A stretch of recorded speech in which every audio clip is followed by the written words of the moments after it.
Hey guys, this is Cam for 15 back at it again with another video for you guys on Cam Free 15 Talk Sports. Obviously, here we're going to be talking about the NFL playoffs. Now, on my new channel, I'm going to be talking about everything sports as I can.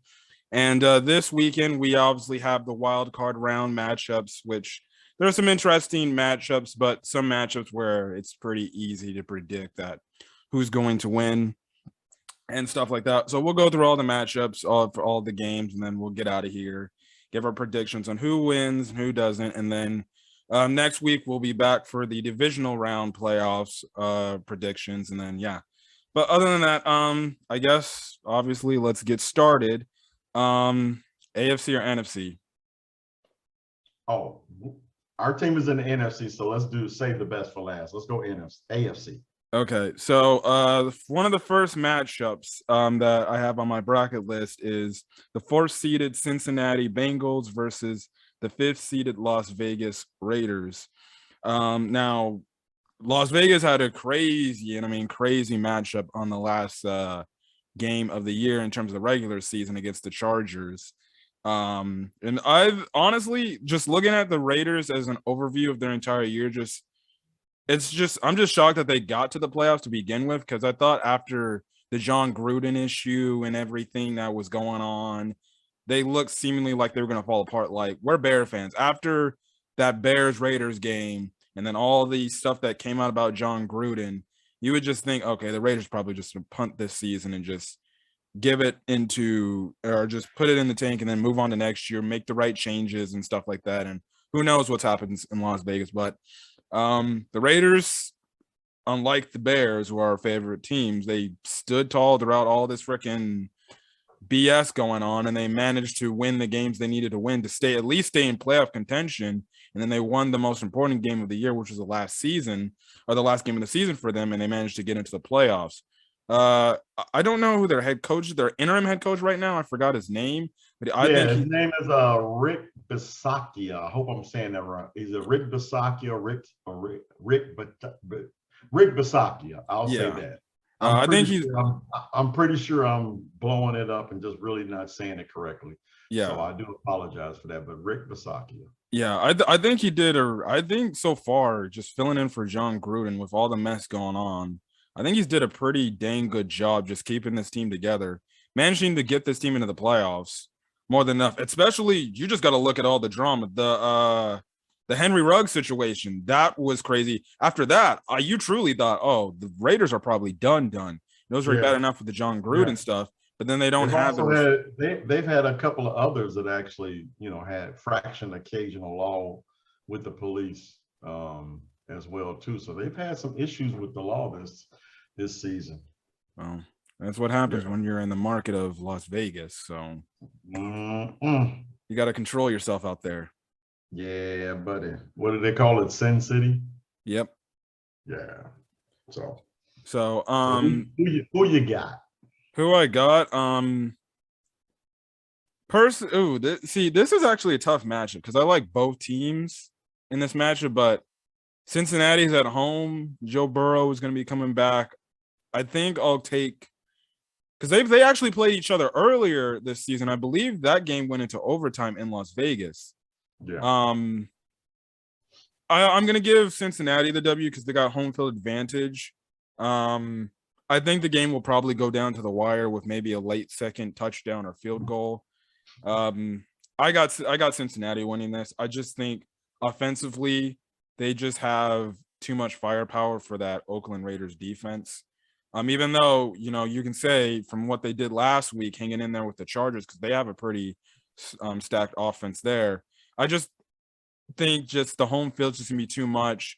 And then I do think, even though Derek Carr has been good this season, I think Derek Carr will make a mistake that will probably cost the Raiders the game. Because the one thing about Derek Carr is, you got to figure, are you going to get good Derek Carr or are you going to get bad Derek Carr? And the bad part could be he throws maybe a pick that didn't need to happen. And that gives the Bengals an extra possession, ends up probably giving them a score to win the game. And I just think the Bengals have too much of a high-powered offense with the receivers around them, the running back, and then, home field advantage for their defense is going to help them out a lot too. But I got them in a close game, probably like 24-21. Okay. I like the Bengals too. They're at home, and the offense is actually playing lights out. The defense is playing okay. I have no idea how the Raiders got here, because I mean, they have actually, surrendered more points than that they've scored. So the defense is not being particularly great. The offense has been okay. Derek Carr has been good. He's being praised for a lot of things in the media, but he's not losing football games. So the Raiders, for all intents and purposes, have been playing mistake-free football when it counts. I'll say that they've made mistakes. I think their turnover margin is something like a -8 or a -9 or something like that. I believe it is. So I do like the Bengals. I think the Raiders' luck kind of runs out this week. Because with the way, Higgins, Chase, and Boyd is playing as a wide receiver core, it's really going to be hard to be able to cover all three of those guys. Somebody is going to break free. And yeah, I like your prediction of 24-21 for the Bengals. Yeah.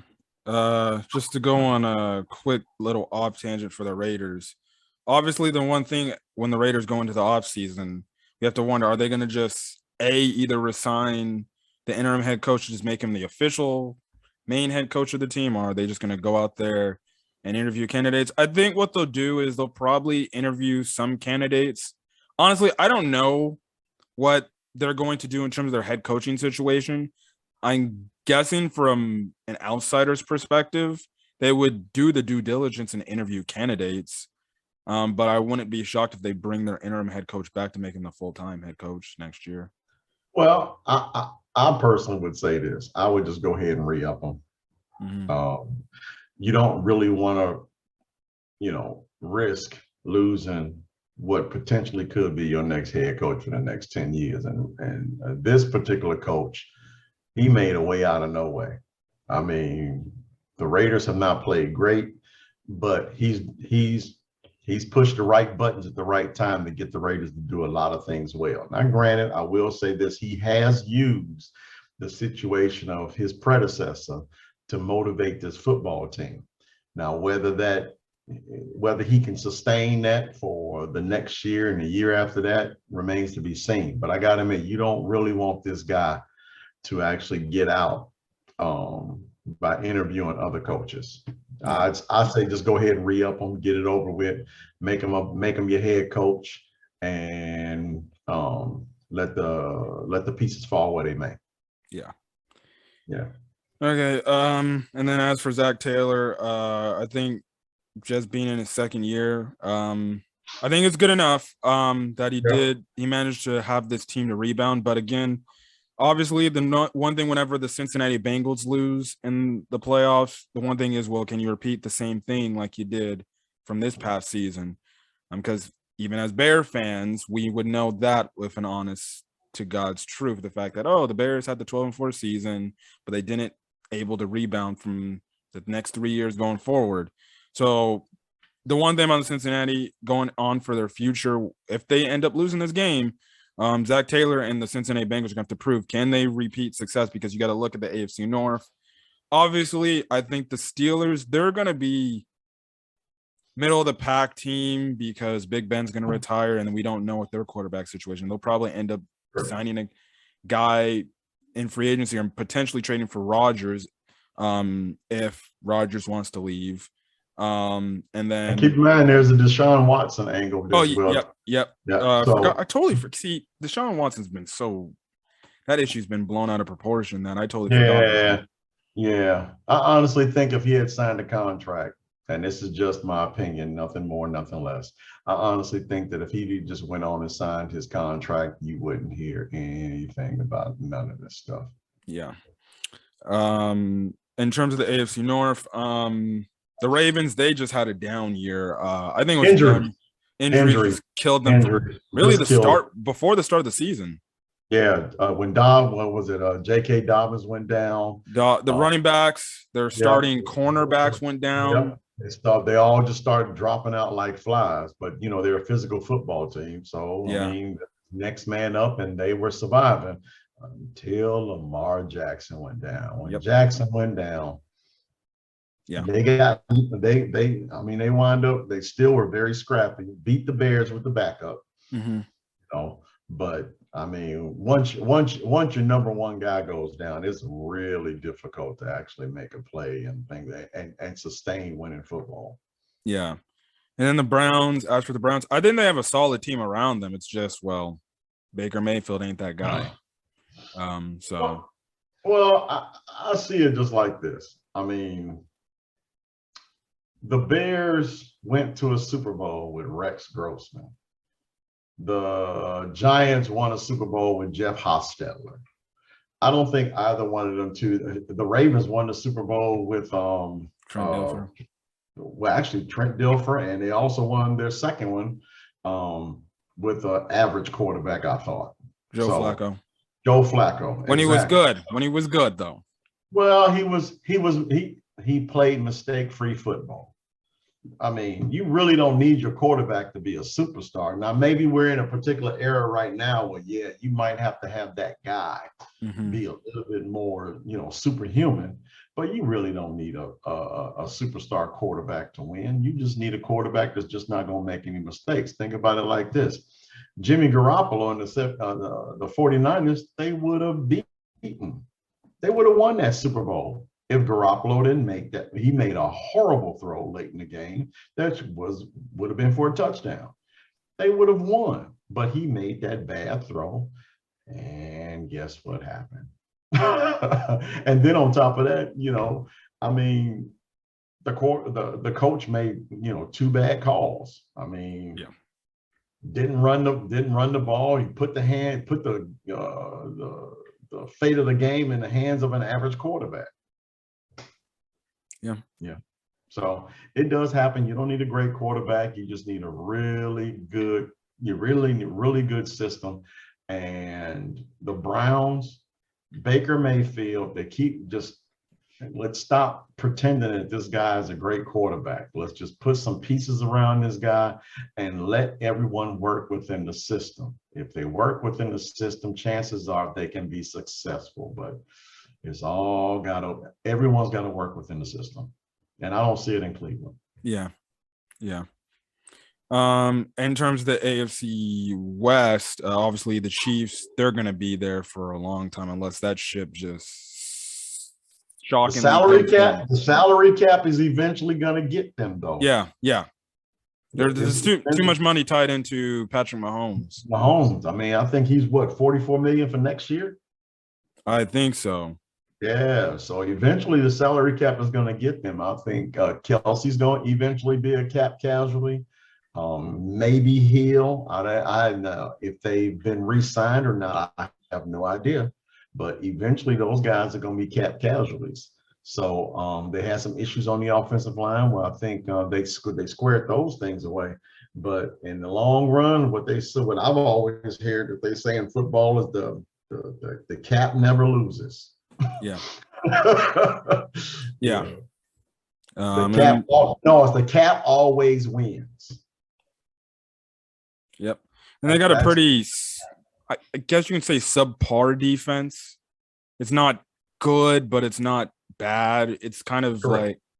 Average to be at best. Steve Spagnuolo to me is a good coach. He obviously won a Super Bowl when he was with the Giants, I believe. So, and he, won the Super Bowl as defensive coordinator with the Chiefs a couple of years ago. So, I mean, he's a good coach. So, let's see what he dials up. I don't think he'll have an issue this weekend. Yeah. But yeah, we'll see as he comes up against some teams with better quarterbacks. Yeah, and then going on in the AFC West, the Chargers. I honestly, out of some of my favorite AFC teams to watch, they're especially me in the California market. Just watching what the Chargers do. They're already good. They're already set at quarterback. Now, they got some decisions they got to make. Like, I know Mike Williams, pretty good free wide receiver for them. He's a free agent this year. They got to know what they got to do, but they might not be able to retain him because he's probably going to be asking for some pretty big money. I think. Well, but the thing, I was going to say, but the thing is about that is Hebert is still on his rookie deal, so he's going towards the third year of his rookie deal. So and obviously years 3 and 4 is still pretty much chump change by quarterback standards until they bump you up for that 5th year option. So he's not there yet. So they basically got 3 years to get that roster together. And with Hebert making kind of money he's making and playing the way he's playing, yeah, they're going to be able to fill some positions. So they might be able to, come off a little change for Williams, I can't see him signing a 5, 6, 7 year deal, which, I doubt that. I can probably see maybe a 3-year deal, so then that way he falls off the cap when after the year that Hebert's 5th year option is over. So, so they're going to have opportunities to fill some slots by Hebert's on that rookie deal. So yeah, I like the Chargers. Yeah. So I say keep a real good eye on them. Yeah, Brandon Staley, I think he did a good job in his first year as a head coach. Yeah. I do think the defense for the Chargers needs to be slightly better. I think they have the offensive firepower. Their defense needs to be slightly better than, even though I do like the Chargers, the one issue I have with the Chargers is this year they ended up losing some games that they should have won. I forgot there was like one game that there was a few games on their schedule they should have won. Yeah. And that's their problem because a few years back it was like, oh, they would always blow leads, but that was under Anthony Lynn's tenure as the coach. This year it's strictly they had teams that they could go up against and beat, but they just didn't go out and beat them. I don't have their schedule pulled up, but if I looked at their schedule right now, I could definitely say there's teams that they should have beat. Like I know they should have beat Kansas City when they were at home. They had them, but then they lost. Yeah, they had them. You would think even in the last game of the season, I know they're playing in a hostile environment in Las Vegas. They probably should have won that game because they're just the better team. But they didn't win that game. Correct. The Patriots, before they ended up getting on a roll, they probably should have beat the Patriots at home. I like the Chargers regardless. I think they're going in the right direction. I just hope, because I do have some Charger fans in my friend circle. I do hope they get over the hump and they get back to the playoffs because I think they're a really talented team. Yeah, I do too. Anytime you have an opportunity to win at the NFL level, anytime you have a really good quarterback. If you have a quarterback that's above average to elite, then any game you have an opportunity. It doesn't matter who you're playing. You have an opportunity to win, especially if you have a superior quarterback.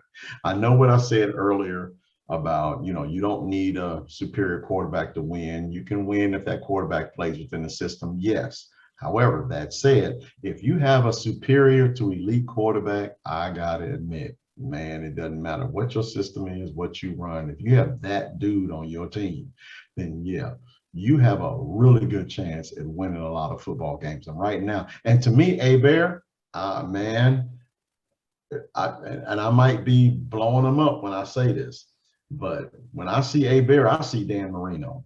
To me, I mean, this kid can just flat out sling the football. So it's just a matter of him, his football IQ catching up with his football ability. And I think when that happens, yeah, the Chargers are going to be something special. Yeah.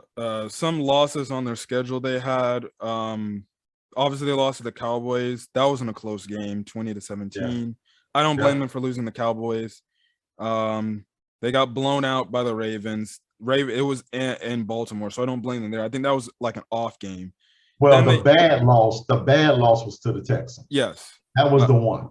The Patriots, they lost to that at home. They lost to the Vikings at home, and we already know the Vikings aren't that good. They lost to the Broncos in Denver. That's correct. But late in the year, if they had won that game against Houston, Houston. Then I honestly think when they go into that game against the Raiders, their playoff spot would have been already wrapped up. Yeah. I totally forgot they lost to the Texans. I do remember watching that game and they gave up 41 points. Yep. Too. So I mean, they really did not show up. Yeah. At all. Yeah. And then the last team Yeah. No, go ahead. And then the last team, the AFC, is obviously the Denver Broncos, who, well, they have a solid team. They just don't got no quarterback. It don't matter who they put. They've been looking for a quarterback since Peyton Manning retired. Yeah. So and Bridgewater getting hurt didn't help it out. But at the same time, to me, Bridgewater wasn't that what he, again, he's an average quarterback. So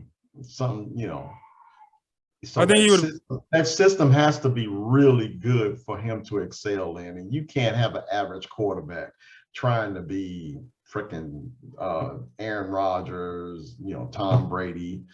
You can't have that. You got to be able to have everyone, do their part. Yeah. So it just wasn't gonna work. And it hurt Fangio too. So yeah. Because he couldn't pull it together. Yeah. So Denver, I don't know what their quarterback situation. I don't think they like any quarterback in this year's draft. The only thing for them that I gotta say is, I guess you pin your hopes on Aaron Rodgers being traded to the Broncos, because I think their offseason, it has to be Aaron Rodgers or bust. Because I know they did interview the Packers offensive coordinator Nathaniel Hackett. Why would you want to interview Nathaniel Hackett? The offense is all Aaron Rodgers. I'm like, come on now. He probably just over there holding a clipboard. And we talked about this in our last video when we were talking about in relation to Byron Leftwich. Granted, that Tampa Bay offense was not an elite offense until they got Brady. Leftwich may be good. He was probably really good from a motivational standpoint, but I just didn't see anything structurally that tells me, hey, this dude is like top-notch OC. And Nathaniel Hackett's right there. I mean, no. Mm-mm. Yeah. Yeah, he getting interviews on the back of Aaron Rodgers. Yeah. Look, I think for the Broncos, it's Aaron Rodgers or bust, because if you guys if they don't find a way to get Aaron Rodgers on that Broncos roster, well, then it's gonna come down to them or the Steelers. Yeah.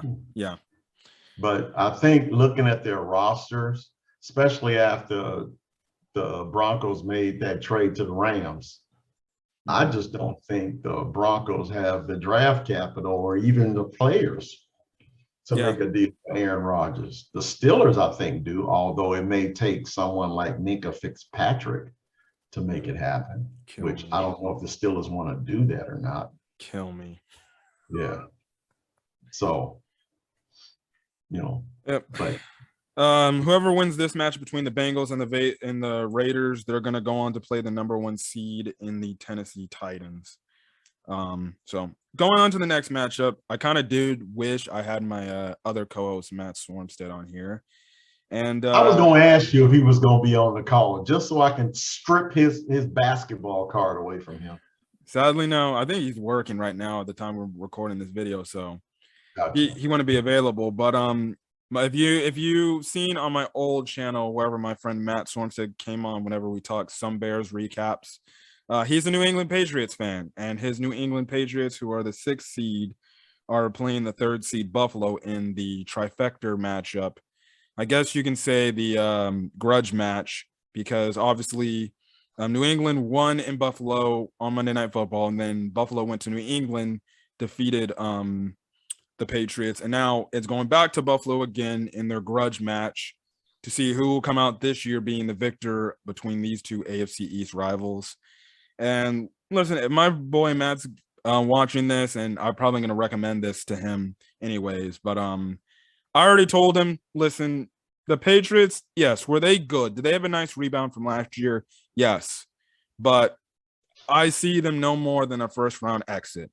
And the reasoning why I believe that is, I think Mac Jones is good, but I think as the last few weeks he's been playing, teams have started to figure him out a bit, and they've actually gotten the upper hand on him. And Mac Jones, hasn't played as well as of late as he did, say, start and middle of the season.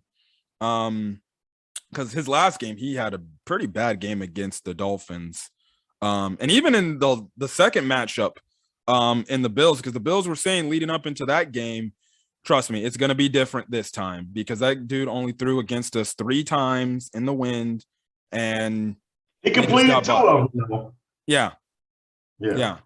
And they just beat us running the ball. Now, I did see like some sort of forecast report in Buffalo. It's supposed to be like dang near winds are probably supposed to be picking up again, and then it's going to be cold as you know what up there in Buffalo. And obviously going back to the second matchup, Mac Jones didn't do a good job in that game either. I think he had like an interception or 2 in that game, and he didn't. He had 2. He didn't do enough to get the Patriots to the top, and that's why I don't believe the Patriots are going to go any further than the first round because, listen, I like Mac Jones. I think Mac Jones has been good, but you could say there's still more things to improve. He might need more weapons, or even some people are saying, well, I think he's already hit his ceiling. I highly doubt that. I think he just needs more experience. And I think in a matchup like this where he's on the road in very hostile territory in Buffalo, I think what the Patriots will try to do is run the ball, establish the run early. But, the thing is, at some point in the game, they're going to have to put the ball in Mac Jones' hands to make that big first down or make that big touchdown pass. And I don't think Mac Jones can do this in this environment. And you have to remember, he's still a rookie and play out in this type of format, especially on the road. I'm going to give Buffalo, again, another W here. I think Josh Allen will just do something that depends if we get good Josh Allen, because sometimes we can get bad Josh Allen too. I think if he doesn't turn the ball over and he does what he needs to do, if Buffalo can get its run game going to an extent and their defense plays stout and enough to stop the Patriots from scoring on key drives, then I got Buffalo 27-17. Whoa, really? Yeah. Well, I'll put it to you like this. I am never going to discount the importance of a team's head coach. Bill Belichick, whatever you want to say about him, is a defensive nightmare to opposing teams as a coach. These 2 teams are number 1 and number 2 in points allowed. I think they're like 17.1, 17.2, 17.3, something like that. So it's gonna be what Jim Ross says is a slobber knocker. I don't think, honestly, I would probably say something around 13-10 in that weather. I can go with that. I could go with that too. Yeah, in that weather. If it is indeed that low scoring and that close, I gotta admit, I'm gonna lean towards the Patriots because the way Buffalo likes to run their offense, they like to go fast, they like to do a lot of 5 wides, they like to do a lot of spread offense. They like to try to pick up the tempo. It's going to be Buffalo's tempo against New England's tempo. And with that kind of weather, I'm pretty sure New England's going to want to slow that tempo down to a crawl, especially because they don't want that rookie quarterback dropping back too much. Mm-hmm. If Mac Jones passes more than 25 times, then yeah, I can honestly see what you're talking about. Yeah. But if it's less than 25 times and time of possession is somewhere upwards of 33, 34, 35 minutes, New England's going to win that football game. And I think that's probably what their focus is going to be, to try to keep Josh Allen off the field. Now, the best players, obviously, without hands down, is on Buffalo. And that's, and that's Diggs. So, I mean, they have to figure out a way to, keep him contained and keep Allen contained. And I'm pretty sure that Belichick can do that. So I'll say 13-10 in favor of, I'm gonna say New England, just so we can have this call next week, and one of us can take a dig at the other, so to speak. So I'll say 13-10 New England. Mm-hmm. Yeah, I could see New England winning this game, but I just feel like I don't have them this year.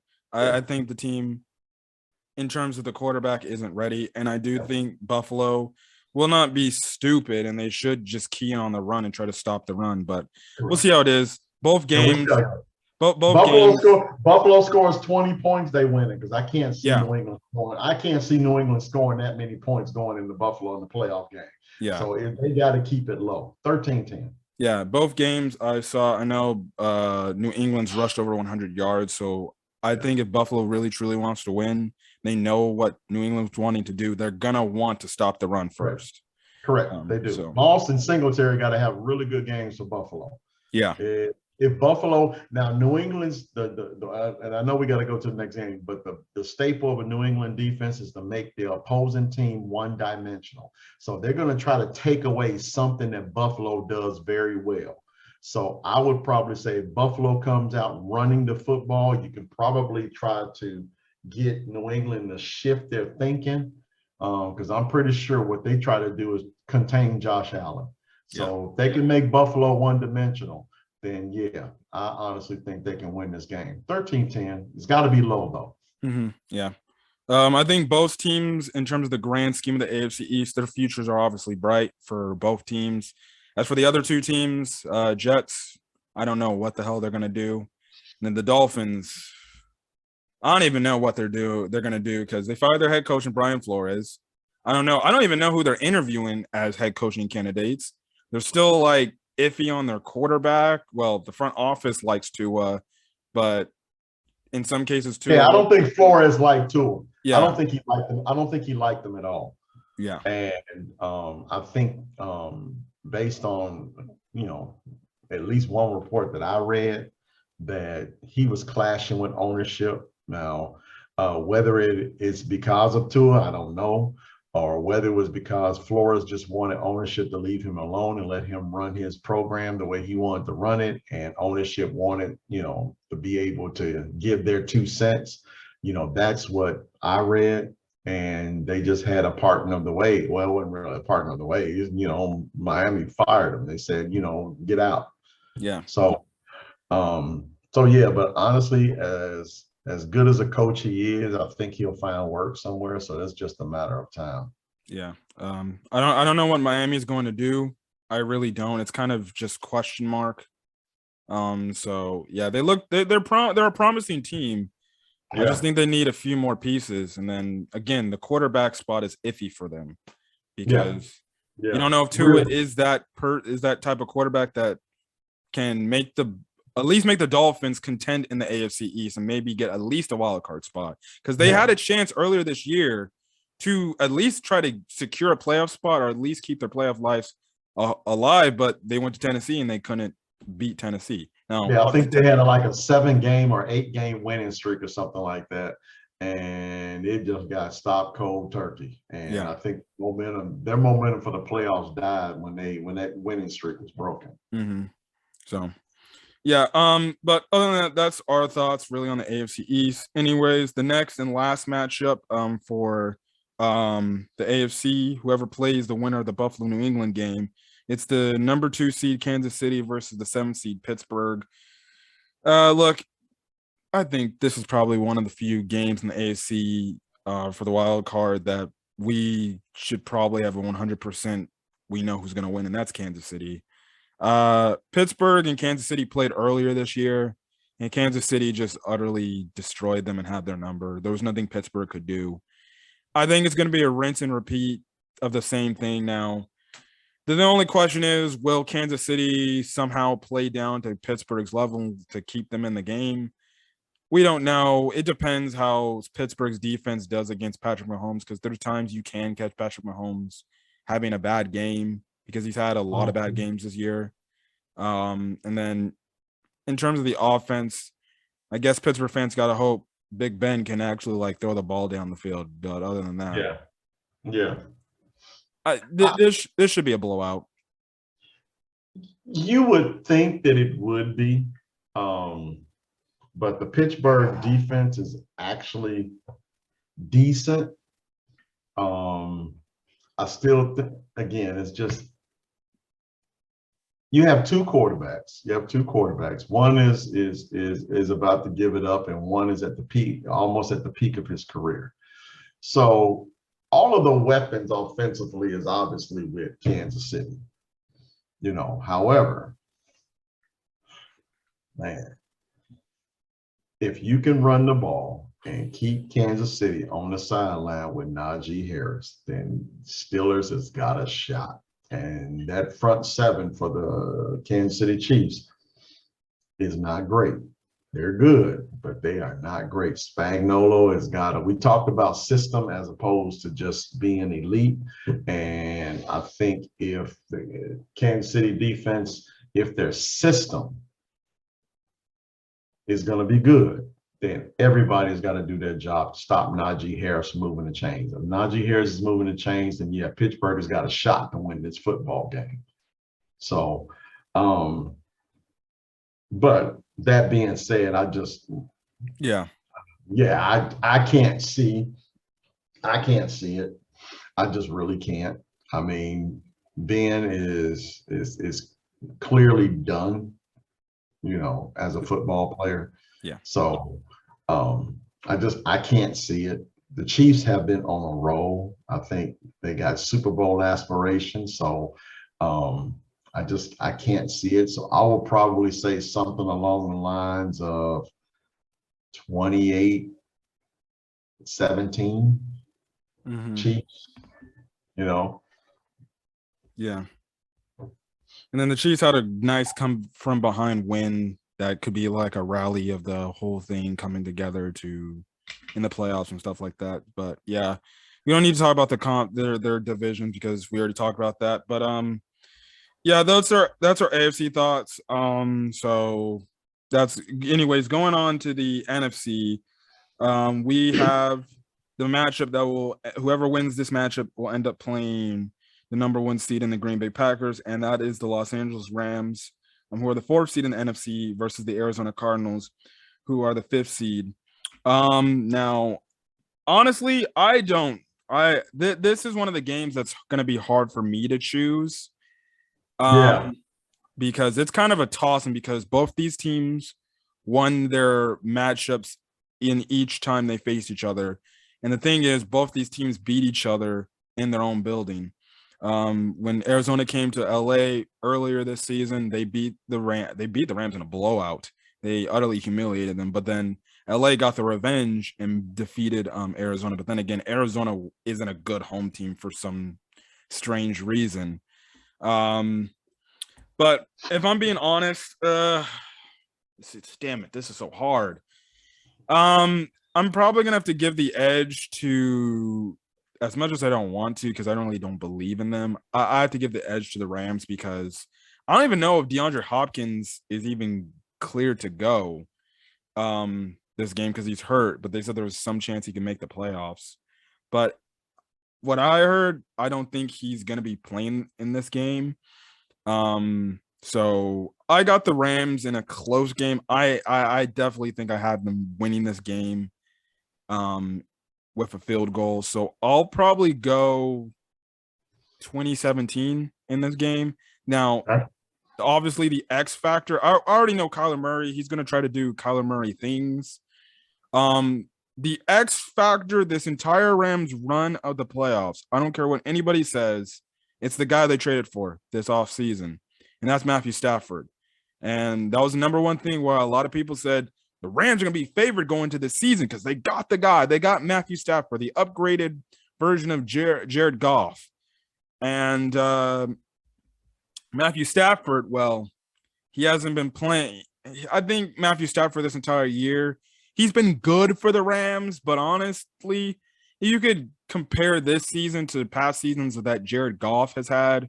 Yes, has Matthew Stafford done the things to put the Rams in position to win games? But I look at it, honest to goodness, he had probably about an average year because he still has a high amount of number of turnovers. I still remember that Ravens game. He just constantly turned the ball over again and again and again.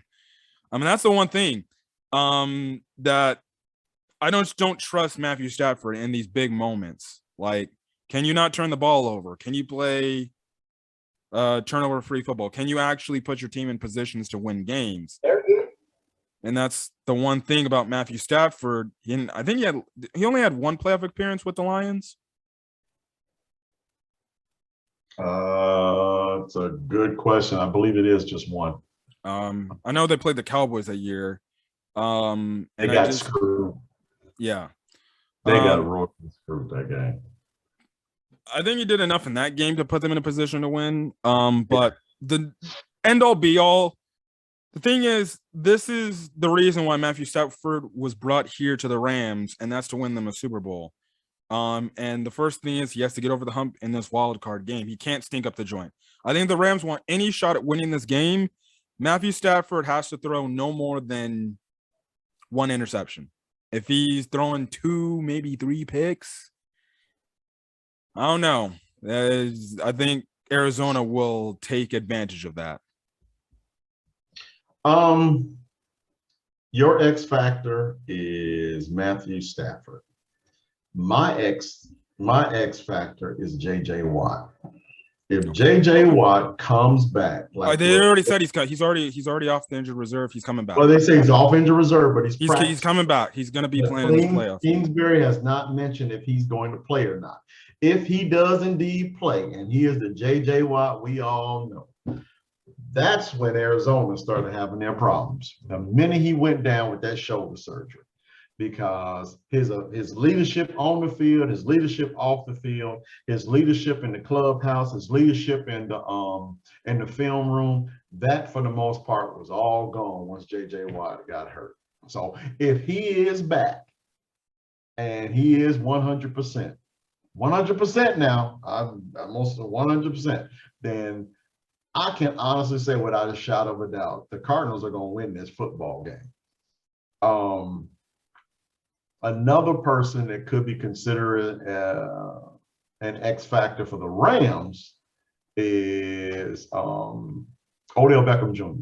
I mean, he's had some horrible playoff experiences with the Giants, and I'm pretty sure he wants to bounce back from those as well too.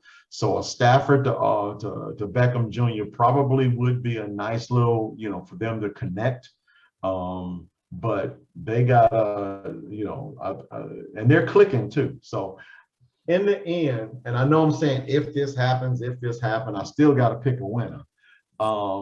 So I am gonna go with I'll go with the Cardinals because they lost the last game. Mm-hmm. I think they seem to be so evenly matched that I think that the third one, the trilogy, so to speak, I like the Cardinals, and I'll pick your same score, 2017. Yeah, I just looked up on ESPN. It was 16 hours ago, so this was like yesterday. JJ Watt did return to practice, but his status is still uncertain. Apparently, it's uncertain. That's Kingsbury said he was very limited in some drills. Correct. Now, limited could just simply means, hey, JJ, chill, relax. You don't need to go full throttle. Let's just go full throttle once you're in the game. Or he wants to make sure he tries to do what Bill Belichick always does with the injury report, is just, maybe take him off with thinking that, the Rams would see it and try to prepare for the Cardinals, thinking that JJ Watt's going to play, and he wind up not playing and things of that nature, and they wind up winning because Sean McVay fell for the okie doke. Well, I don't think Sean McVay is going to fall for the okie doke. He doesn't seem like he's that kind of coach. Yeah. So, if JJ Watt does indeed play and he plays 100%, he may not have to, I don't think he'll get, 40, 50 snaps. I mean, it may be somewhere around, 20 to 25 snaps, but, the kind of player he's been, is he going to make them 20 to 25 really memorable.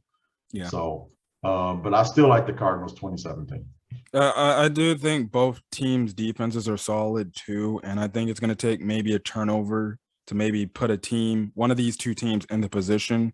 Now, the one thing for the Rams is they do got a solid upfront defense with Von Miller, Leonard Floyd, and Aaron Donald, but in the back end, in the past, but they got to stop the run. They got to stop the run. James Conner and Chase, if they're running crazy, then that's going to be a problem. But if they stop the run and put the Cardinals in passing situations, then yeah, I mean that front four, they don't need to blitz with that front four. Yeah. So I think that's a benefit for the Rams, but the Rams got to stop the run. Yeah. I guess I'll just add this little bit of an X factor. Eric Weddle is actually coming out of retirement to play for the Rams at safety because one of their safeties went down. Really? Yeah. Wow. Okay. So maybe that's something to watch for. He's been out of the league for I think a year or two. I wouldn't say 2 years. 2 years, I think. Maybe Arizona offense tries to target at Eric Weddle. We'll see what happens. Maybe. Maybe I think with Eric Weddle is going to be. I can't foresee them going a lot of man with Weddle in the game. Mm-hmm. I can see maybe a lot of zone coverage. Just to try to get them acclimated to what they're doing. But I can't see, especially fresh off the boat after 2 years. Yeah, I can't see man defense with him in the game. A lot of Don nickel packages. Yeah. Well, we'll see. I think this is gonna be one of the more entertaining games. I think this is supposed to be the Monday night game or whatever, here. So it's gonna be a while till we see that. But whoever wins this game, it's gonna end up playing Green Bay, who I just give no chance to win right now, unless they do a lot to show me in this game. They can do it. But both these teams. But keep in mind now, Green Bay did get Arizona its first loss. So I think if Arizona does play them, they got a little bit of beat Green Bay. Oh, the Rams lost to them too. Well, I mean, yeah. We'll see. We'll see. Yeah. Either way, who plays, they got to go in the Lambeau and win. Yeah. And I think the Rams can go in the Lambeau and win. I'm not sure about the Cardinals. Yeah. The next matchup, again, it's another tossing matchup for me, and that's the Dallas Cowboys, who are the 3rd seed versus the 6th seeded San Francisco 49ers. I thought the 49ers had a really good, come from behind victory against the Rams in the last game to put them in playoff contention. But I think this is gonna be another close game in my opinion. I do want to go Dallas because they're good, but I'm not gonna go Dallas here. Because we've seen Dallas have these moments where they get into the playoffs, they do all this and that, and then they get to the playoffs, and then they just have an epic collapse. And I just think Jimmy G might turn the ball over, but somehow that San Francisco defense will find some way to keep them in the game.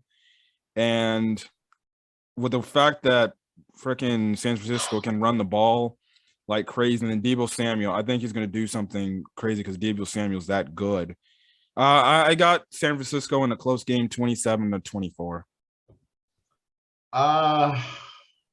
Okay. I'm gonna go ahead and sip the tea a little bit. I really like Dallas. I hate it. I can't stand.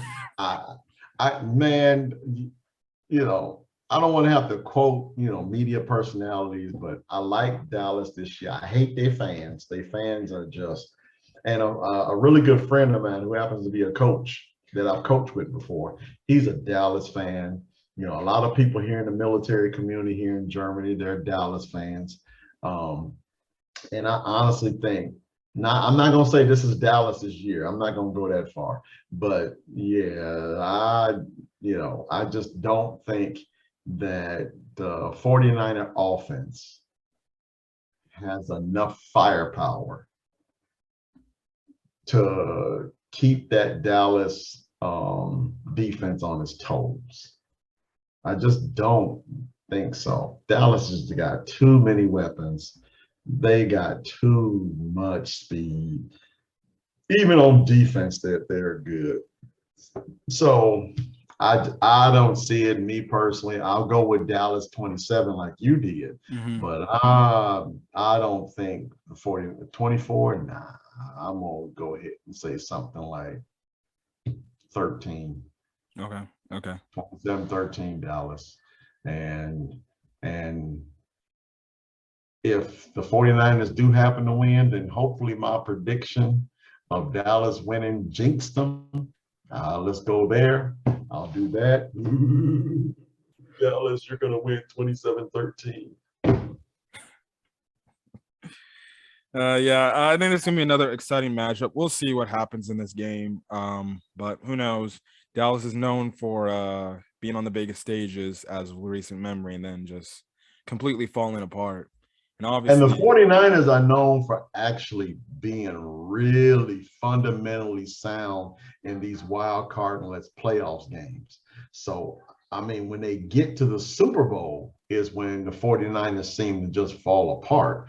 But prior to that, they are strong with the football. They're strong with it in their fundamentals. So you could be on to something with the 49ers. The 49ers get past this one, I would actually watch them to do some really good things moving forward. Yeah, and then their last game against the Rams, it gave me a lot of confidence because they were trailing big time in that game. They came all the way back, and stuff like that. So I think a game like that gives them increased momentum going into this game. So we'll just have to see. Now, in terms of the 49ers and because we talked about the past matchup were two NFC West teams. In terms of the Cardinals, I think they're just obviously going to be a staple in the division. There's nothing to worry about there. Rams, same thing. 49ers, obviously the thing is, when is Trey Lance going to take over? I would expect him to take over next year. Maybe they have Jimmy G as the backup, or maybe they just say, thank you for your services in the years you've been in, and we just trade you away to a team that needs a quarterback. We'll see. But that's kind of the only question going on there. And then Seattle. Seattle's rebuilding. Yeah. I see them trading Russell Wilson away because Russell Wilson's been kind of the last offseason saying he wants out. I'm guessing they're going to keep Pete Carroll. I thought they would fire him, but I guess not. I think he'll be fired probably after next season if he stays. Then they're just going to be in a rebuilding phase again. So it's kind of just a simple take about the entire NFC West as a whole. Yeah, the West is really good. Seattle, with the way they played in the past and, how they have, been at the forefront of, really good football teams over the past few years have really made the NFC West the best conference in football, the best division in football. So, all of them seems to be, the top three seems to be on the come up. But yeah, their transition is definitely coming for that division. The Rams, and I will tell you, the Rams are going, they're entering into a little transition as well, too. But just like I said before, the cap always wins. Kyler Murray, for all intents and purposes, the only quarterback in that division on a rookie deal. So, I mean, as far as building a team together, the Arizona Cardinals is the one. So everyone else, I mean, Stafford, he's okay, but he's up there in age. Russell Wilson is going to be gone, and Jimmy G speaks for itself. So in that division, it's going to be a lot of transition over the next 2 years or so. But Kyler Murray is going to be there. Yeah. Anyways, going into the last matchup of this wild card round of playoffs, that is the number 2 seeded Tampa Bay Buccaneers versus the number 7 seed Philadelphia Eagles. This game should be a blowout. This should be a blowout, but it depends how Philadelphia comes to show up to play, because some moments they look like complete garbage, and then lo and behold, they just turn it on, and then they can be within striking distance to win the game. And obviously, with everything that's going on with Tampa Bay, they haven't been playing nearly as good as they did last season. But the one thing about the playoffs is when you have Brady in the playoffs, don't even dare about, I guess you can say, betting against him. This should be a blowout. Brady's going to be all focused. He's going to have the team ready to play. And this should be a simple, fairly easy victory for the Buccaneers. I'll be generous, and I'll give the Eagles 13 or 10 points. No, I'm going to go 13 points. I give the Eagles 13 points. I have Tampa Bay having maybe – I'll give them 27 points, so 27-13. 27-13, huh? When you can run the ball, you got a shot, provided your quarterback don't make any mistakes and your defense plays well. So Philadelphia was the number one run offense in the league, upwards of 150 yards a game. So they got a shot. Jalen Hurts is a really good quarterback. The defense is all right, but they didn't show that against Dallas. But, you know, in the playoffs, anything can happen, and the preparation is at an all-time high once the playoff starts. That said, they are going up against that dude. I mean, that dude, number 12, is a different kind of cat when the playoffs start. It may be some things going on coming into the season, but once the playoffs start, I can tell you, you can count on number 12 to be at his best. So I think, although I think Philadelphia is going to be pretty tight, pretty early, the Buccaneers will make their adjustments in the second half. Because again, that's what Brady does. I mean, the dude is the best quarterback I've ever seen play. And I love me some Dan Marino, but I'm more inclined I'm with you with the 27-13, but I'll one up you. I'll say 30-13. Mm-hmm. I just think that trying to pass the ball with that offense, it's going to be really difficult. Tampa Bay is probably going to do everything they can to make Philadelphia one-dimensional and stop them from running the football. And Tom Brady can use this game as a motivation because the last time he played the Eagles in a playoff-like setting, he lost in the Super Bowl. So he could use this as some sort of revenge because he played great in that Super Bowl. Now I think he set the record for most passing yards in the Super Bowl game with 505. Mm-hmm. You know, he was just unlucky enough to not get the W. But with all the drama surrounding Antonio Brown and things of this nature, and I was hurt. Y'all didn't tell me. Y'all told me to play knowing I was hurt. Things of that nature. It's all of that stuff is just going to blow over once the playoffs hit. But I think the Buccaneers are just going to make this as a reason to band together, and I think they'll do what's necessary to the Philadelphia Eagles. I'll again 30-13, and Brady probably throws 3 to 4 touchdowns. Yeah, I agree. Before we get out of here, just want to talk about the remaining divisions in the NFL that we didn't talk about. The AFC, or not the AFC. Well, actually, AFC East. Tennessee, I think they're going to be a staple in that division. Seemingly, from how the other teams look like, they might be the team in that division that just run shots the entire division for the next couple of years till whenever the wheels fall off there. Indianapolis, I don't even know. Well, they got a solid defense, but in terms of the quarterback position, especially what we've been hearing about as of late, seems like they don't have no more trust in Carson Wentz for crazy amount of reasons. I don't blame them. Can you trust the guy? He always gets hurt, and then when he does play, I think I might call him the modern day Jay Cutler. Huh? Wow. Yeah, I think I might call him modern day Jay Cutler. Oh wow, yeah, that's pretty big. I'll say it just like this. I mean, that knee injury he suffered when he was an MVP candidate, I think did a lot of damage to not only his physical body, but his spiritual mind. I'll say that, because once you have an injury like that, especially at that position, then and you don't recover from it. And I think that was the issue with Carson Wentz. He just never really recovered from what that injury did to his psyche, because he just looks like he was a different kind of guy once he got back from the injury. Yeah. He doesn't seem like he's. Now, I will say this though, that wide receiver core they got ain't great. So you can say I think it's solid. You can say what you want about Carson Wentz, but if cats aren't getting open, cats aren't getting open.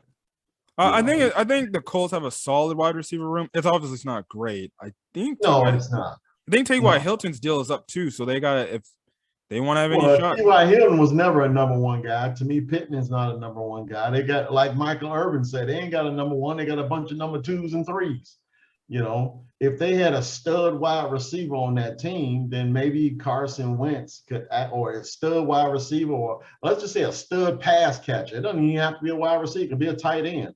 But they just need a stud in that doggone film room, whether it's the tight end film room or the wide receiver film room. Now, granted, a lot of people are dumping on Carson Wentz, but I mean, look at that wide receiver core. It's not great. Not great at all. So you can only do so much at the quarterback position, and people are going to simply say, well, you know, Brady did this, Brady did. Okay, yeah, but you know, Brady did when you saw how good Brady was when he had a stud wide out. So, I mean, Indianapolis, get the guy a stud wide out, and then let's see how Indianapolis plays. Yeah, we'll see. Maybe they entertain trading for some of these veteran QBs on the market, which, or even better yet, hey man, Seattle's got a stud wide out right over there, and DK Metcalf. I mean, you all are going to be rebuilding. I mean, Indianapolis, make a trade, and let's see how it goes. Yeah, we'll see, because we'll see what the Carson Wentz situation is. If I guess if the Colts do entertain of letting him go, well, the only free agent, well, not free agents, but the only QBs on the market that you can even entertain of trading for are obviously Aaron Rodgers, Russell Wilson, Jimmy Garoppolo. I think he's on the bubble. We don't know what San Francisco's going to do with him. And then obviously Deshaun Watson, but I don't think Houston wants to trade Deshaun within the division. I know I would. Yeah, I know I wouldn't have to deal with him twice a year and probably once in the playoffs. Man, shoot him on over to the NFC. Yeah. You know, but I can see Russell Wilson making a deal for Russell Wilson if he's available. If they decide to keep Carson Wentz, I can see them making a deal for DK Metcalf, you know, but, you know, or even better yet, you know, dump Wentz and go get Wilson and Metcalf. Mm-hmm. That would have to be the cheese. That'd have to be. That's really clearing some people off of your roster. You know? Yeah, you would have probably have to. You wouldn't have to. That might have to be like Jesus, 3 or 4 first-round picks alone for that, and maybe a player, or maybe maybe they just waive Wilson. Yeah. You know, I don't think Seattle's gonna waive. No. I'm just talking outside. I don't think Seattle's gonna waive him either. He's still too valuable of an asset as a player, you know, to not, you know, to take that chance on him.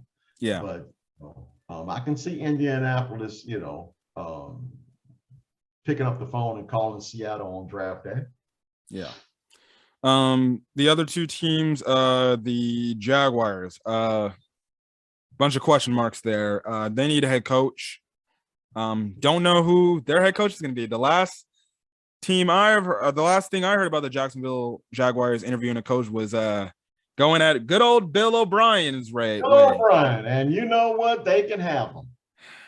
And if they can have him. You ask any Alabama fan, are they satisfied 100% with the play calls that Bill O'Brien did as an offensive coordinator for the University of Alabama? I think a good majority of them would say no. He threw the ball too much. He didn't run enough. I mean, he put this young man, Bryce Young, in harm's way too much with his play calls. So yeah, they're gonna you know, say, hey, yeah, we just holler at you later, Jacksonville, and Jacksonville is going the retread route. So more power to you. If they actually sign Bill O'Brien to a contract and they have him as a head coach, I'm Trevor Lawrence. I don't care what you do, get up out of there. It's not even worth it. Get out of there. It's not worth it. You got to make a splash hire when you got that potential at quarterback. And Bill O'Brien is not a splash hire; it's a retread. It's a retread. He's already failed He failed at Penn State.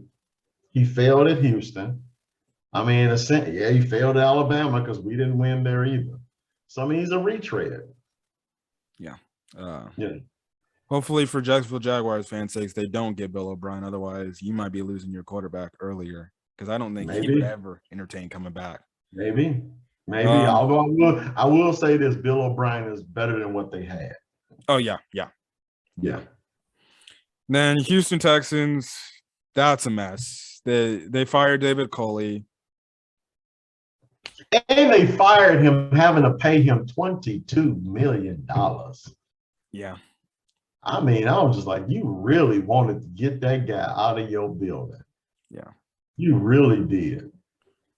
I typically don't like it when a team hires a coach only to fire them within the first season. At least maybe do another year, and then if it's not working, move on. But if that was the case, you might as well just had an interim head coach from the entire season. Exactly. Just, have a offensive coordinator and a defensive coordinator, don't have a head coach, and go into the season without it, save the money and see how and roll the dice and see how it goes. But to sit up here and give Culley all of that money when he's not coaching your football team is just flat out damn stupid. And, but that's what we've been hearing about the Texans, is that they don't necessarily do things that are quite intelligent as it relates to that football team. So you see how the turnover is about to start, especially there. It's just going to be a trickle-down effect. Yeah. Anyways, then the next division going on is the NFC East. The NFC East, I think the Cowboys, depending on how they build their team, still around, their offense is fine for the most part. They got to make a decision on if they want to re-sign Michael Gallup because he's a free agent. I know he's coming off he's going to be coming off an ACL injury. He'll probably be gone for the entire year. You got to make your mind up what you want to do with him. And then the defense, I think the defense is fine for the most part. I think both sides of the ball for the Cowboys are fine. It's just they should be the staple in that division for years to come. They should consistently win that division for I'll give them 3-4 years before any of the other teams at least maybe do something major to make their teams great. Yeah. Philadelphia, I think they're okay, but I don't see them division winners because especially when you have to play the Cowboys, who are expected to be the division winners. They got blown out in both games by the Cowboys. Yeah. So obviously the thing is, Jalen Hurts, will he continue to develop and get better? Their offense, I think, needs more pieces around just Devontae Smith. Other than that, and Dallas Goedert. Their defense could be a little bit better and a little bit more improved. I don't know. I don't know too much about what's going on with Philadelphia, to be honest, where that is. I think they're just on the cusp of being a middle of the pack team and bad team. I don't know. Yeah. Well, as far as Philadelphia is concerned, and I'll touch on Dallas and Washington and the Giants in a second. I always say there's, 3 rules to winning football: run the ball, stop the run, quarterback don't make any mistakes. Well, unfortunately, Philadelphia got 2 of the 3. They got 1 of the 3 covered, I should say. They run the football. However, quarterback, for whatever reason, keeps giving the ball to the defense. And, they don't stop the run very good either. I mean, Dallas just ran the ball right down their throat. And then when, Dallas let them hang around long enough to just say, man, I'm just so sick and tired of y'all right now. So let me just go ahead and put this 50 spot on y'all so y'all can get on out of here with your playoff spot. So I don't really see them re-signing Gallup. I really don't, considering they already got Cooper and CeeDee Lamb in tow. I'm pretty sure they can bring up another wide receiver from their ranks rather than go ahead and give Gallup a lot of money, log jam in their cap, especially if they are lucky enough to, get to the Super Bowl or come close to getting to the Super Bowl or even get into the NFC Championship game. I just can't see them re-signing Gallup. Washington, the only thing I can say about Washington is just do me a favor, keep the Washington football team. I think that's pretty cool. You don't have to. It's already confirmed they're going to have the new name by February. Right, I know they're going to do the whole new name. Personally, I just want what I would love to see in the scenarios. They get all these media outlets coming. They're going to call the Red Tails, the Generals, the Presidents, whatever, and then say at the press conference, we're going to keep the Washington football team. That's what I want. That's just my hope, so I can just go and just laugh at y'all, because I mean this whole naming thing is now granted. Yes, the name that they had prior to this, it was highly offensive, and it's been that way for years. And the only reason why they changed is because it, hurt their pocket. So it's not like they did it because it was the right thing to do. They only did it because it was the right thing for their bank account. So I think they ought to keep the Washington football team. It really sounds nice rolling off the tongue. They're the only team in the NFL that actually is described as being a football team. So, I say they should keep that. But the Dallas Cowboys is going to dominate this division for a long time, because it doesn't look like any of the teams in the division are even close to where they are. I would say something about the Giants, but they got beat by the Bears, man. How good can you be when you get beat by the Bears? Yeah. My thoughts on Washington. I think they have a solid defense led by Ron Rivera. Yeah. Offense needs a lot of upgrading, including the quarterback spot. Taylor Heineke. I like what Taylor Heineke can give them in terms of an energy standpoint, but long-term answer, no. He's a guy that I would just bring in when, your quarterback gets hurt and that kind of stuff. But yeah, they need a long-term solution at the quarterback position. The defense is fine. But I mean, when the quarterback can't, when the offense can't get you 10 points, it really does do your defense doesn't do your defense any justice when your offense can't score. So the best way to have your offense, a potent offense, is to get you a really good signal call. And right now, Washington don't have that. Yeah, the quarterback that wasn't supposed to be their long-term answer, just be like their short-term answer for a few years, was supposed to be Alex Smith. But then he had that nasty knee injury, and that kind of threw their entire plans. Yeah. And they've just been on quarterback carousel. They got rid of Dwayne Haskins because that never worked out, even though I don't think they gave him really a fair shot. Well, he didn't do himself any favors either. He didn't do himself any favors, but I think it's a combination of the both. And then, correct. You bring in Fitzpatrick, he gets hurt, but Fitzpatrick wasn't going to take you anywhere to believe. Oh, he was a journeyman anyway, so they just brought in a journeyman. So they need someone that they can just make a splash. Obviously, hopefully they draft a quarterback. I don't think there's any quarterbacks in the draft that right now that, I mean, you still got to go through the draft camps and things of that nature. So, but I mean, yeah, we'll see. Right now, there's not a quarterback out there that I think will help Washington out. Yeah, unless you go out there and you get make a trade, Russell Wilson. Yeah. They look up and get Aaron Rodgers, which I don't think will happen. I don't think Aaron Rodgers would entertain going to Washington. No. He might. The NFC East by far is the division that gets all the media hype in the NFL. Yeah. So but we'll see. And then the Giants. You take this one. They just suck, man. They got beat by the Bears, man. Come on.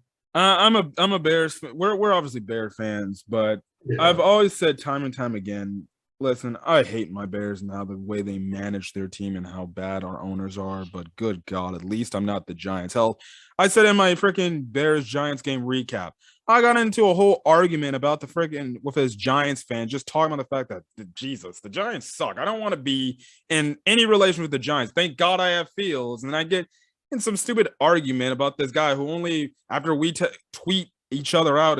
Furthermore, only come to the thing, oh, I like Fields. It's just, this, and this.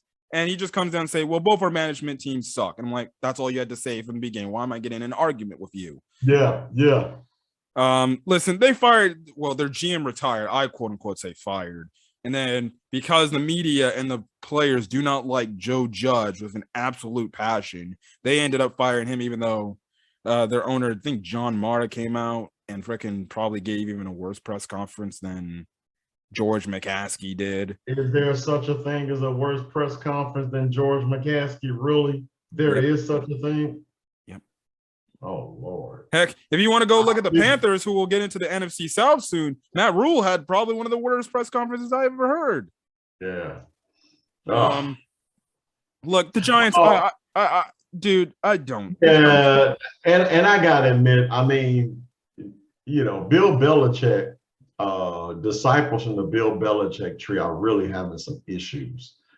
Joe Judge was one of his, Brian Flores is one of his, and right now I think coming in the next season, neither one of them will probably have a job. So, again, it's just, it's hard, but the Giants are abysmal. Yeah, and Gettleman as their GM. I mean, the fans wanted him gone 2 years ago. The fans wanted him gone when he drafted Daniel Jones. Well, he's gone now. Yeah. So, and yes, I consider it a firing, even though the report's saying he retired. But yeah. Once he made that Daniel Jones move, I think they were done with him. Yeah. I think the Giants have a decent defense. Their offense is absolutely abysmal. And I don't care. I know there's rumors that Russell Wilson could be traded to the Giants. If I'm Russell Wilson, I don't even look the Giants' way. That's not even attractive.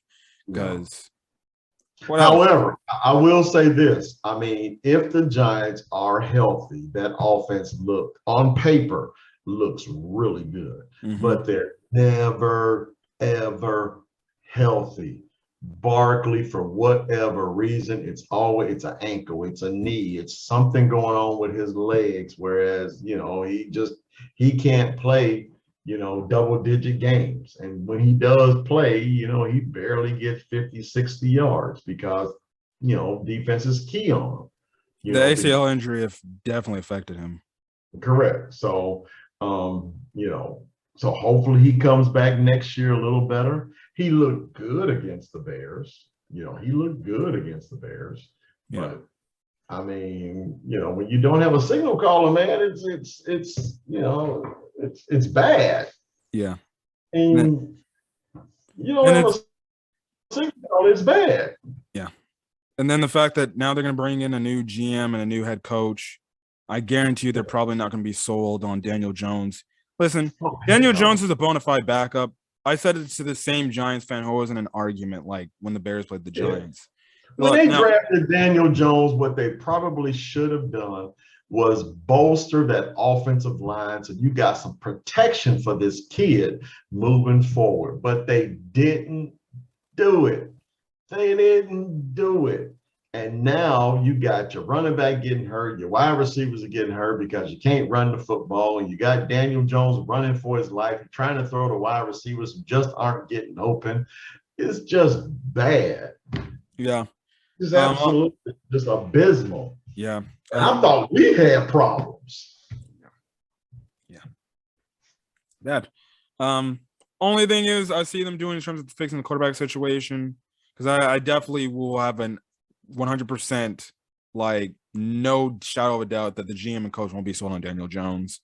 I think they're either going to trade for a quarterback, and the only thing I give them is maybe Russell Wilson, or they just draft another quarterback and they just have. Now, did they give Joe Judge his walking papers? I haven't heard that. Joe Judge is already fired. He's been gone. He's already fired. Okay, well, yeah, they got to get a GM first, and the GM will find a head coach. Yeah. So, but then again, as a GM, would you want this job? Yeah. Yeah. Amara's, unlike McCaskey, they actually get involved in some football decisions. And then on top of that, I will give Amara some credit. They seem to know football.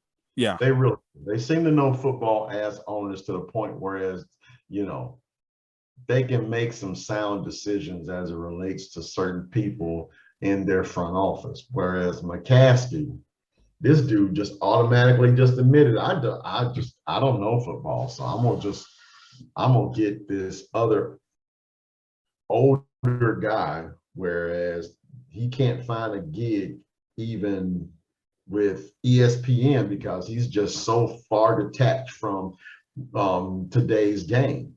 I'm gonna get him to find a head coach for us. So I mean, so at least the Giants have got that on us. Yeah. Going on to the NFC South, Buccaneers. Tom Brady will probably be there for, I give him 2-3 more years, and then we'll see how that Buccaneers team is. Going forward, I don't know in terms of some of the only question they got really on offense is, will Chris Godwin resign with them? I could definitely see Chris Godwin maybe entertaining leaving Buccaneers and being his own guy. ACL, I don't even think they're going to enter into conversations until he's already back on the field and they can see what he do. So, I mean, right now, I can't see them doing anything with Godwin anytime soon. Yeah. Look, I don't think Tampa Bay, it all depends on Tom Brady whatever he does. And if he ever ends up starting to hit father time and everything. So we'll see. But they should be able to compete in that division long term for, I would give them 2-3 years. I think that's how many, at least 2 for Brady. That's what I give him. And then I think he'll call it quits. The Saints, the only issue is they got to get a quarterback. And then they got to get a number 1 wide receiver.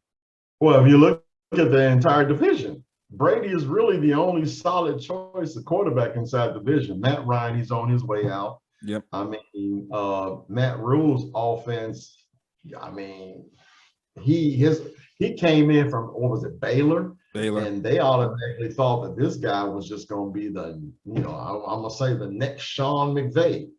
But, I mean, he doesn't have a quarterback. And then there's, the Saints. I mean, maybe if Jameis comes back, they might be able to have something. But, is it safe to say they're going to keep their head coach? Yeah. So right now, the only thing that's going right with the NFC South is everything with Tampa Bay. I mean, Tampa Bay is going to dominate that division until Brady retires, whether that be, after next season, after 2-3 years from down the road, doesn't matter, because that's 3. You say 3 years. It's possible with the way the quarterbacks are associated with in the NFC South. It's possible. Yeah, but the only team in the NFC South that has the Tampa Bay Buccaneers numbers is the Saints. It doesn't matter what quarterback they have. They always beat them. Correct. Except that one playoff appearance, but correct. Yeah. Right. Saints. But yeah, those are regular season wins anyway. Yeah. So, yeah. But Saints, I think just they need to find a number 1 wide receiver, because I don't even know what the hell is going on with the Michael Thomas situation. They got to get themselves a quarterback. Well, obviously Drew Brees was Michael Thomas's guy, man. So it's just like, man, they ain't got no quarterback there. So let me just go ahead and chill out this year, and hopefully they trade me, and I get to go somewhere like maybe. Well, I doubt Tampa Bay. Yeah. But Tampa Bay is obviously down a receiver, so they might actually decide to sit up here and do some type of work within the division and try to get Michael Thomas. If I'm in Tampa Bay, I would. I highly doubt the Saints would trade Michael Thomas. Oh yeah, I mean, no. So I can't see it either. The Falcons. Nope. Rebuild. They should have drafted Justin Fields over Kyle Pitts. They should have did that, but nope. Let's not bring Kyle Pitts. Now, Kyle Pitts is pretty good, though. Yeah. Kyle Pitts is pretty good. And Matt Ryan, there were some games in which Matt Ryan looked really good. But again, he's, a little bit up there in age. I think the Falcons this year are definitely going to trade him. I think Matt Ryan is another veteran quarterback that could be on the market, that could go to a team. I mean, trade an age quarterback. No, I think the thing to do is just let him go on his merry little way. I don't think. I mean, the Falcons could try to trade him if they thought he.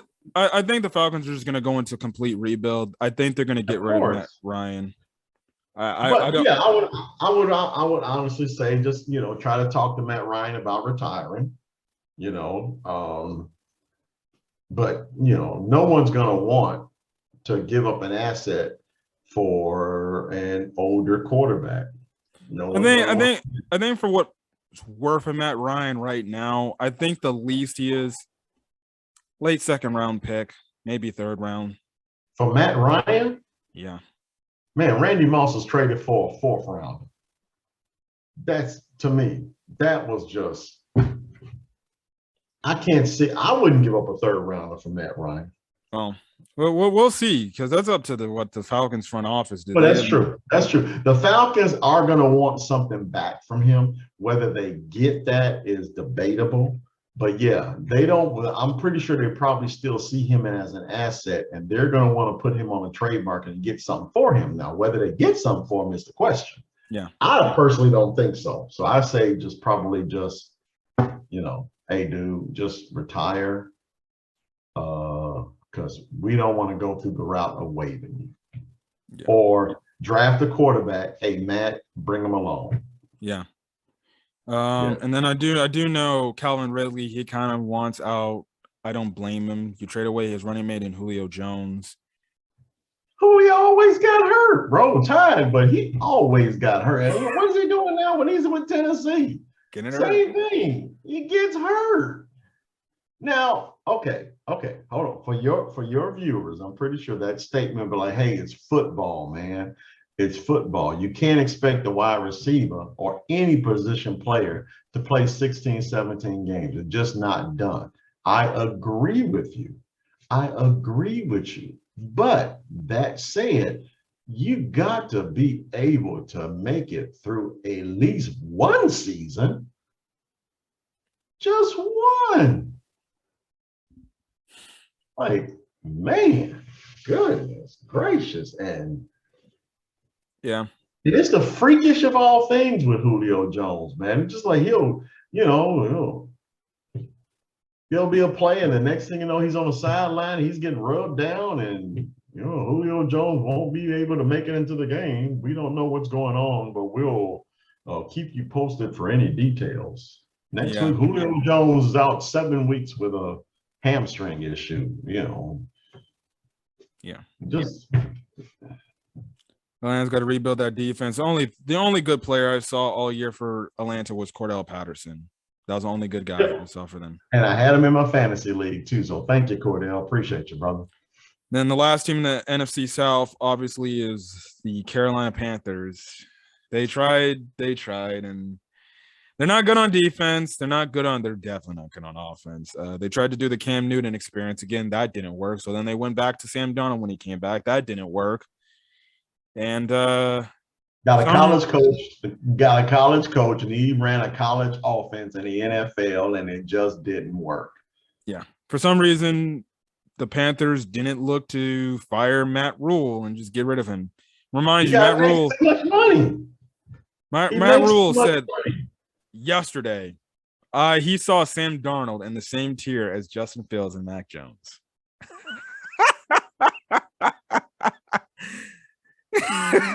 That's why he didn't take neither of those two in the draft. And that comment alone should have warranted them kicking him out of Carolina. Yep. Well, that's Carolina's problem, not mine. Yeah. So, listen, Carolina. And then on top of that, they had something to go on as far as what Sam Darnold was. They knew what Sam Darnold was before they got him, and he wanted to show. He wanted, just like Matt Nagy, he wants to show that he's the smartest guy in the room. And when it don't work out, it's always something else. It's always somebody else's fault, somebody else's problem. He just can't simply say, hey, well, you know what? I was wrong. So we're just going to go ahead and move in another direction. Yeah. Don't fire. They can't fire me because I signed a 7-year deal. So, I mean. Yeah. Look, listen, the Carolina Panthers, they've been in a free fall since the last time they went to the Super Bowl. They just haven't got nothing right since then. So, no. Yeah. Obviously, we're going to save the last division, which is the division of our team, for last. Packers, they're a question mark just strictly because of one guy. That's it. If Aaron Rodgers leaves, I don't care what Packer fans say, they're falling off the map. That's it. you can sit up here and say, hey, well, we got Nathaniel Hackett. A lot of all these coaches want him as an OC, so we're not worried about Aaron Rodgers because we got Nathaniel Hackett. Yeah, okay, yeah, y'all go with that. Trust me, they're going to Y'all fall. go with that. The one game Aaron Rodgers did not play, they sucked.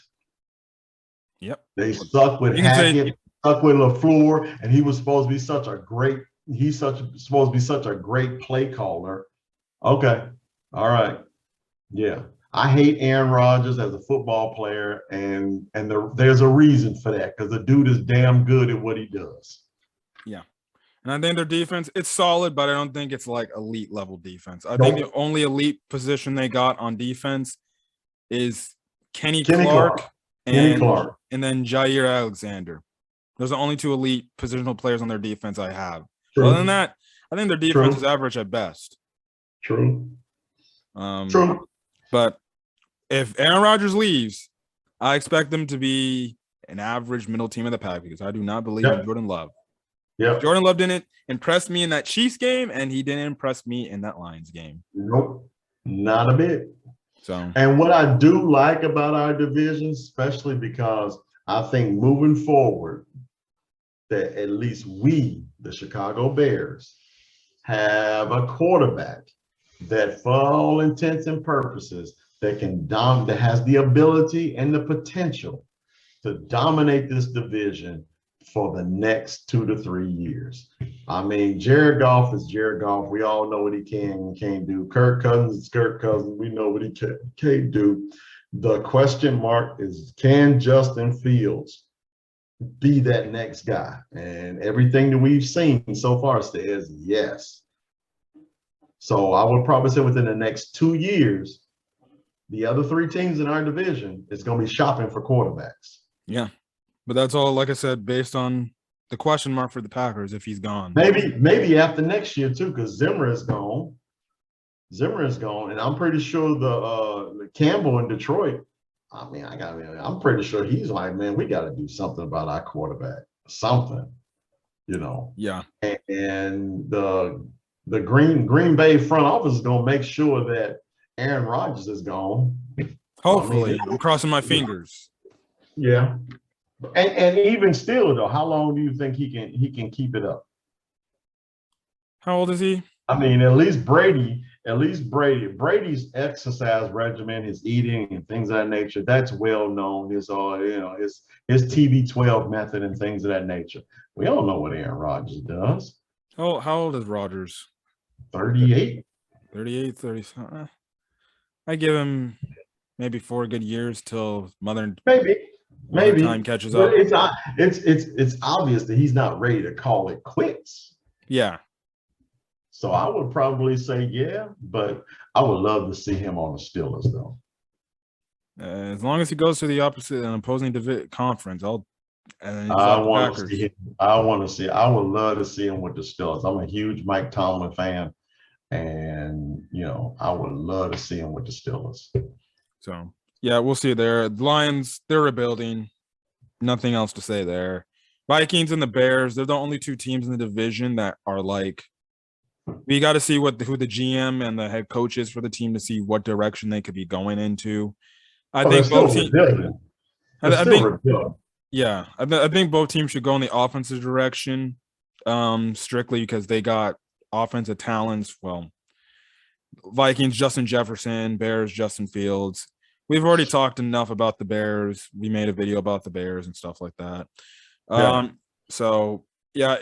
Those 2 teams are obviously just looking at the Packers and seeing what the Aaron Rodgers is going to do. To see, can we take control of this division? Correct. And Denver is going to want to sit up and see if they can have lightning strike in the same place twice. They did with Peyton Manning. They're going to want to see if they can do the same with Aaron Rodgers. I think it was rumored that Denver had a deal in place for Aaron Rodgers a couple of years ago. I don't know what happened if that was true or if it just fell through or what have you. But I mean, right now, I just don't see Denver having unless they just, unass a lot of draft picks for Aaron Rodgers. But even with Aaron Rodgers, just doesn't seem like the roster that can do anything. If I'm Aaron Rodgers, if I'm Aaron Rodgers, I want to go to Pittsburgh because right now the defense is pretty good. The offense has got a lot of good players. They got a running back, decent offensive line, nice wide receiving core. That's where I would want to go. Who knows? Maybe Devontae Adams just follows you. Maybe. So maybe. Yeah.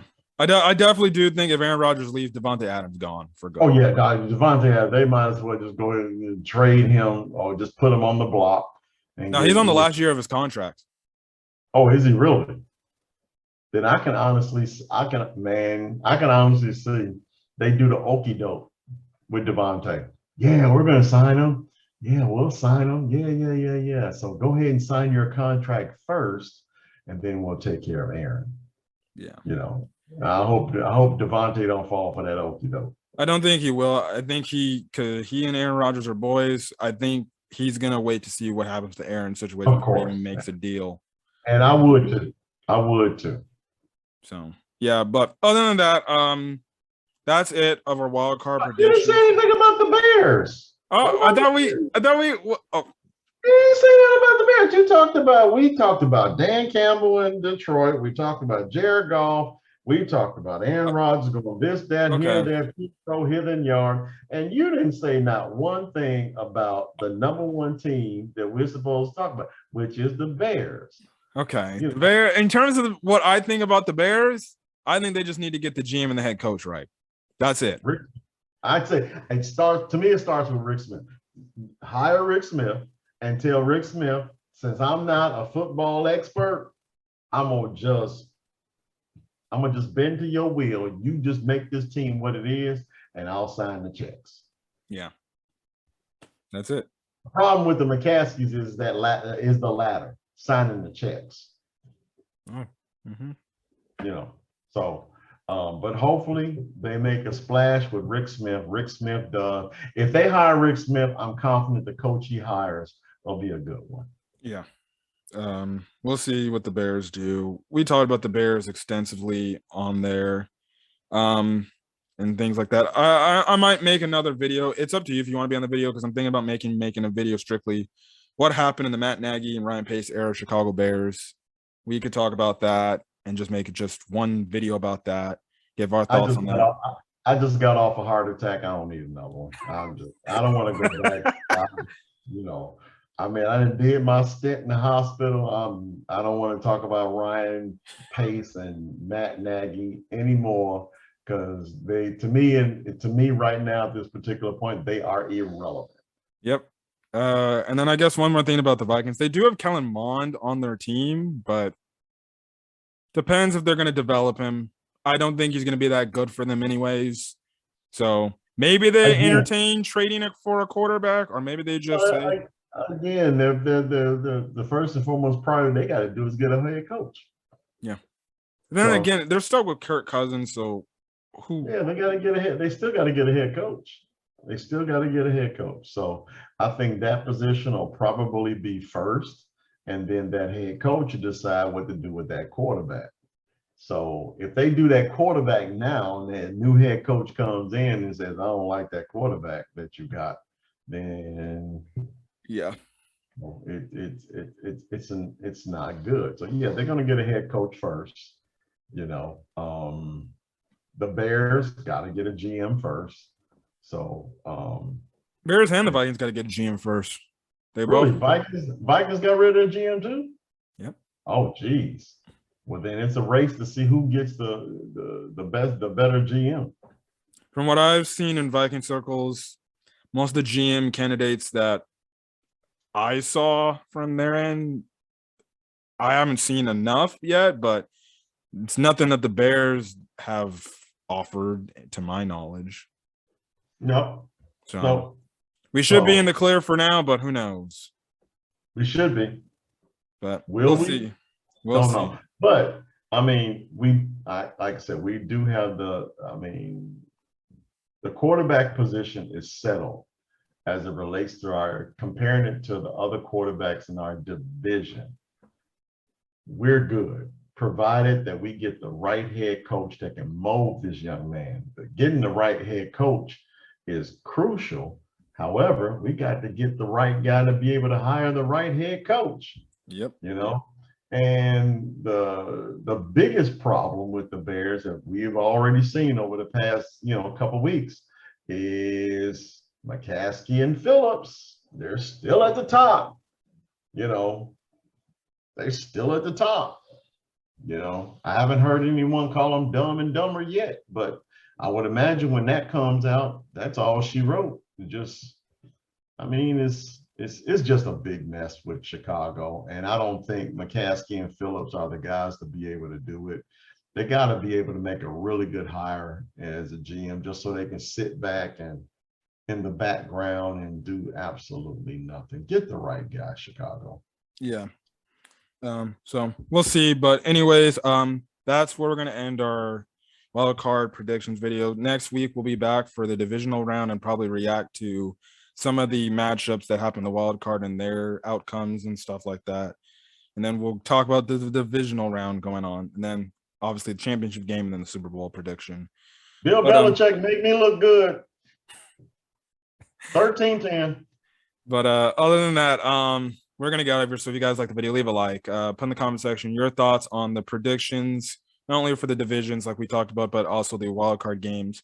So let's hit that subscribe button to my channel, Cam Free Talk Sports, because it's my new sports channel and stuff like that. I don't know particularly what the next sports video is going to be. In terms of the other sports, in terms of like, say, NBA, I'm just going to probably wait till the All-Star break hits, and then I'll do a first half review of everything from the NBA. But, we'll see. And then second half predictions and stuff like that. But yeah, and then MLB, I don't know what the hell's going on with the lockout, so I can't really talk about that. I'm just waiting for whenever that clears up and then whenever there's more free agency news. But other than that, expect probably more Bears videos. Do expect maybe a Matt Nagy, Ryan Pace in-depth of what the hell went wrong with that whole crap. I might make a freaking video regarding the news about Matt Nagy and Mitchell Trubisky. Little fallout that apparently is coming out now today that I'm very upset about. I was about to say old news, man. They're both gone. They're both gone. Yeah. I mean, what I found that was really weird that on Facebook, the Chicago Bears put out a statement of Matt Nagy thanking the Chicago fans. He never did. Yeah, exactly.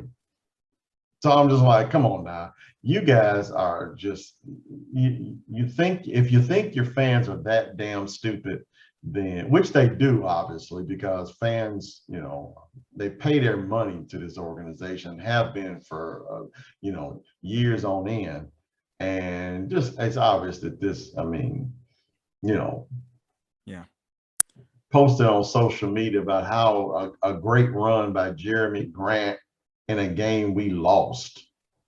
I'm like, yeah, we'll see what happens there, but expect more Bears videos going forward. Those should be it. I'll also probably do, depending of if there's any other news coming out about the Bears interviewing candidates, I'll probably make a video about Bears candidates and stuff they interviewed and my thoughts on them. Maybe I will, maybe I won't. That's kind of up in the air for me, but other than that, hit that subscribe button. You want to get more of that sports content on the channel. But I'll also leave a link in the description below to my main channel, to where I talk about anime, movies. Today I uploaded my thoughts on Peacemaker episodes 1 through 3, which I thought that show was freaking hilarious. If you want my thoughts, go subscribe to my main channel.